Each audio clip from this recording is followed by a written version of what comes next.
Brought to you by Agilus Diagnostics. Health test की बात आती है तो मैं भरोसा करता हूँ India largest diagnostics company Agilus diagnostics. खुद को टेस्ट करते रहो।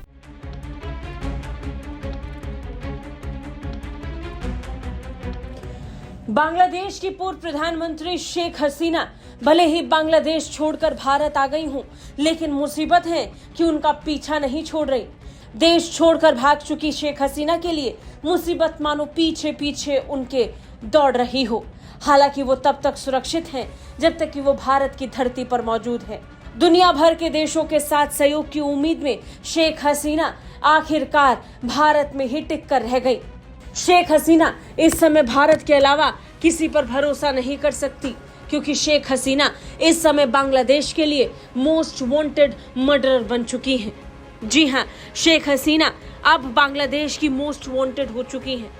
मोस्ट वांटेड की लिस्ट में बांग्लादेश की पूर्व प्रधानमंत्री शेख हसीना का नाम पहले नंबर पर है।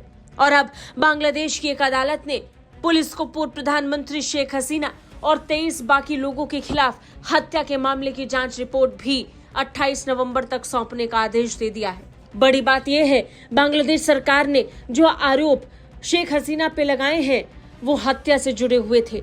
भ्रष्टाचार के आरोपों के बाद अब शेख हसीना पर हत्या का आरोप लगा है। हत्या का ये मामला मीरपुर ढाका में एक 18 साल के कॉलेज छात्र की मौत पर दर्ज किया गया था, जब शेख हसीना के नेतृत्व वाली अवामी लीग सरकार ने छात्रों के नेतृत्व वाले आंदोलन पर कार्रवाई की थी। बता दें, 5 अगस्त को शेख हसीना ने सरकारी नौकरियों में विवादास्पद कोटा प्रणाली के खिलाफ हिंसक विरोध प्रदर्शन के कारण पीएम पद से इस्तीफा देकर देश छोड़ने का फैसला किया था। वो बांग्लादेश को छोड़कर भारत आ गई थी। शुरुआती दिनों में शेख हसीना ने भारत को छोड़कर अमेरिका या ब्रिटेन जाना सही समझा था, लेकिन अमेरिका और ब्रिटेन दोनों ने ही शेख हसीना को अपने देश में दाखिल करने से इनकार कर दिया। महीनों तक चले प्रदर्शन के बाद आखिरकार शेख हसीना भारत में ही आकर रुक गई। बांग्लादेश में हुए प्रदर्शनों में सैकड़ों लोगों की जान चली गई। छात्रों का विरोध प्रदर्शन आज की तारीख में धार्मिक कब हो गया ये किसी को पता नहीं चला। अल्पसंख्यकों को निशाना बनाना अब बांग्लादेश की हर दिन की तस्वीर बन चुकी है। हिंदुओं को प्रताड़ित किया जा रहा है और ऐसे समय में शेख हसीना के खिलाफ कार्रवाई भी बांग्लादेश में जोर पकड़ रही है।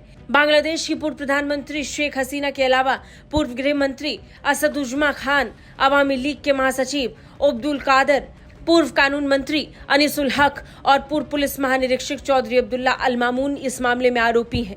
कई और को भी इसमें आरोपी बनाया गया। लिहाजा अब शेख हसीना पर हत्या के आरोपों में कार्रवाई होगी। ब्यूरो रिपोर्ट, भारत तक।